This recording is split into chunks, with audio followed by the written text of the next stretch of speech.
అక్కడి నుంచే షర్మిల పోటీ. వారికి కీలక సూచనలు చేసిన జగన్. రాష్ట్ర వ్యాప్తంగా జరిగే ఎన్నికలతో పాటు కడప ఎంపీ స్థానం పైన అందరిలోనూ ఆసక్తి పెరుగుతోంది. దీనికి కారణం ఏపీ కాంగ్రెస్ అధ్యక్షురాలు వైఎస్ షర్మిల వచ్చే ఎన్నికల్లో కడప ఎంపీగా పోటీ చేసే ఆలోచనలో ఉండడమే కారణం.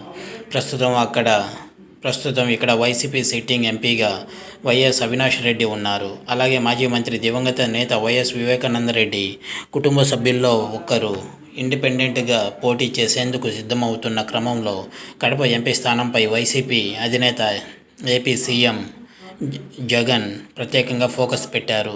కడప అసెంబ్లీతో పాటు ఎంపీ స్థానాలలోనూ భారీ మెజార్టీ వచ్చేలా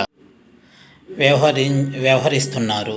ఇక్కడి నుంచి సొంత కుటుంబ సభ్యులే తమ ప్రత్యర్థులుగా పోటీకి దిగుతుండడంతో దానికి తగ్గట్లుగానే జగన్ రాజకీయాలు పన్నుతున్నారు.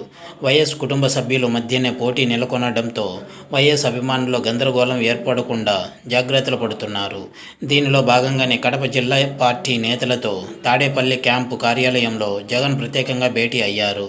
ఈ సమావేశంలో కడప ఎంపీ వైఎస్ అవినాష్ రెడ్డితో పాటు ఎమ్మెల్యేలు, కీలక నాయకులు పాల్గొన్నారు. ఈ సందర్భంగా అక్కడ రాజకీయ పరిస్థితుల గురించి జగన్ ఆరా తీశారు.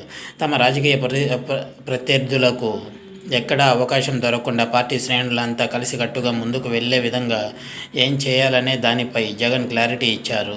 అలాగే త్వరలో ప్రారంభం కాబోతున్న బస్సు యాత్ర పైన జగన్ వారితో చర్చించారు. వచ్చే ఎన్నికల్లో కడప జిల్లాలోని అన్ని సీట్లు గెలవబోతున్నట్లుగా జగన్ ధీమా వ్యక్తం చేశారు. ఈ సందర్భంగా బీజేపీ, టీడీపీ, జనసేన కూటమి ప్రభావం ఎంతవరకు ఉంటుందనే దానిపైన వారితో చర్చించినట్లు సమాచారం. అలాగే షర్మిల అంశాన్ని ఈ సమావేశంలో కీలకంగా చర్చించారట. షర్మిల కడప ఎంపీగా కాంగ్రెస్ నుంచి పోటీ చేస్తే ఆ ప్రభావం కడపతో పాటు మిగిలిన రాయలసీమ జిల్లాలలో ఎంతవరకు ప్రభావం చూపిస్తుంది అనే దానిపై చర్చించి కొన్ని కీలక సూచనలు చేశారంట. ఇది వ్యూవర్స్.